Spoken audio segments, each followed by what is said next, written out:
Olá pessoal, meu nome é Keila Alves, eu sou psicóloga e hoje eu vim falar sobre medo.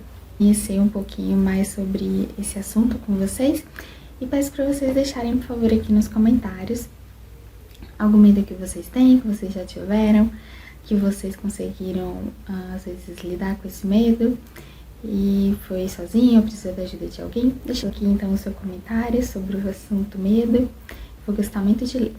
Então, antes da gente começar, se inscreverem aqui no canal, compartilharem com outras pessoas esse vídeo, deixem um gostei aqui e sigam minhas redes sociais.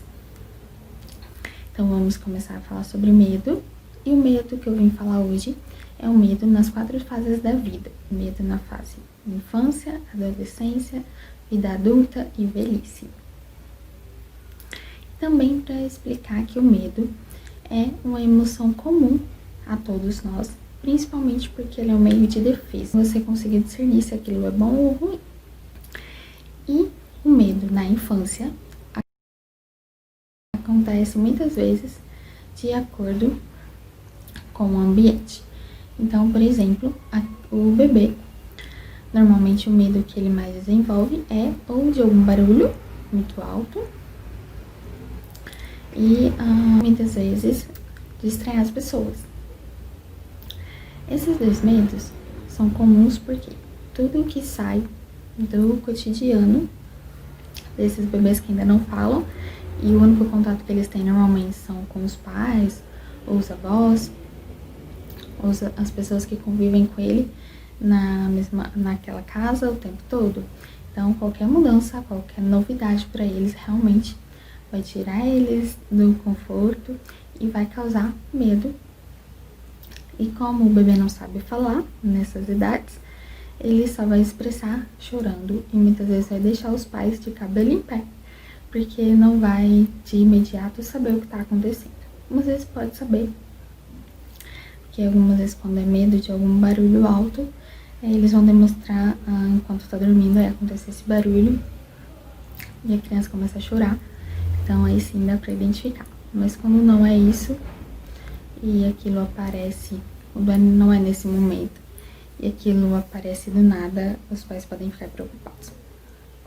Mas é comum, e com esses bebês, realmente é ir adaptando eles ao barulho, começar com um barulho baixinho, pra ele ir ouvindo, ver que não precisa, né, de ter medo, porque é uma coisa controlável pelos pais, é algo controlável no ambiente.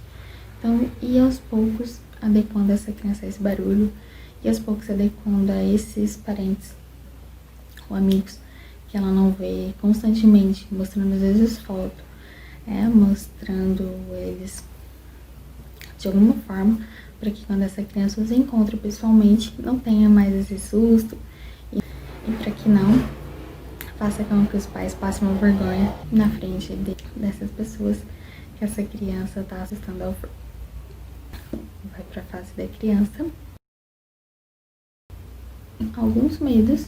Então, por exemplo, alguém conta uma história de terror, é um sinal de ameaça para ela. Então, por exemplo, e o pai ou a mãe, quem ela é mais apegado, tem que trabalhar, e ela acha que aquele pai, aquela mãe não vai voltar, porque ou o pai saiu escondido, ou a mãe saiu escondida, ou o responsável saiu escondido.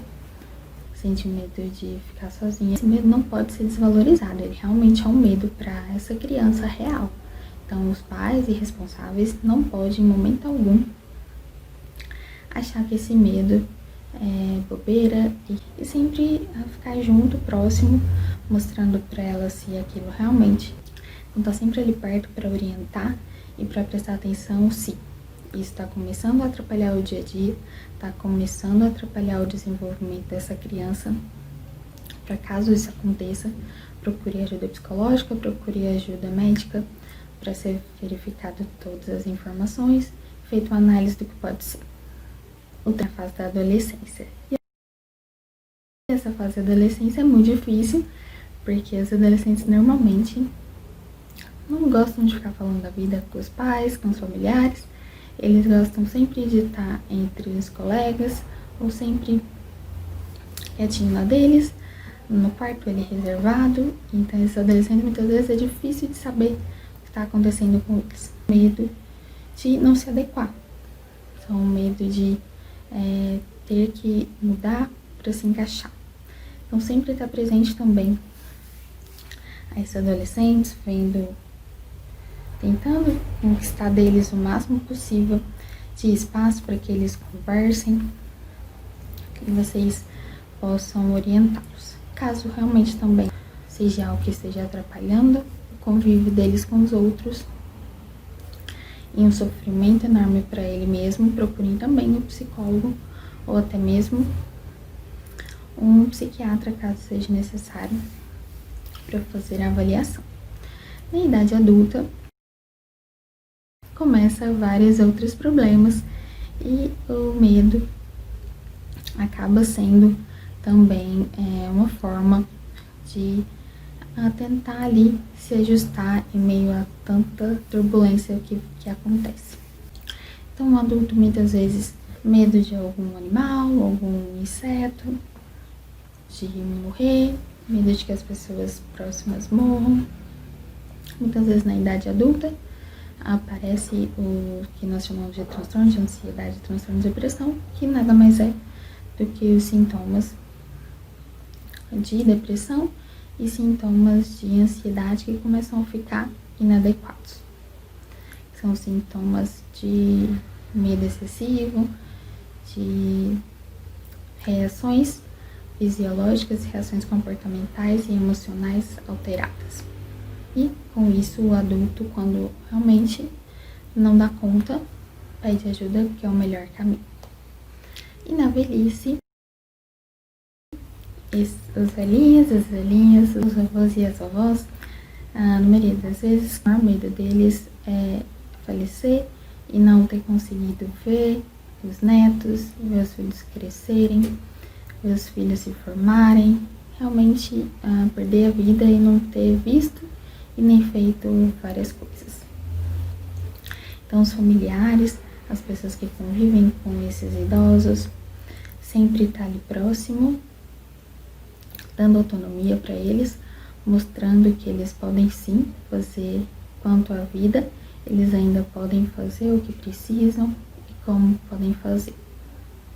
Sempre orientando, sempre estando do lado para não precisar e sempre dando esse apoio, que eles procurem sim uma ajuda psicológica, uma ajuda psiquiátrica, para que possam ser orientados e encontrar psicólogo ou psiquiatra e pacientes a melhor forma de se adequar e conseguir ter uma vida melhor. Então, deixem gostei aqui nesse vídeo, compartilhe com outras pessoas, se inscrevam no canal e sigam minhas redes sociais. Obrigada pela atenção, tchau!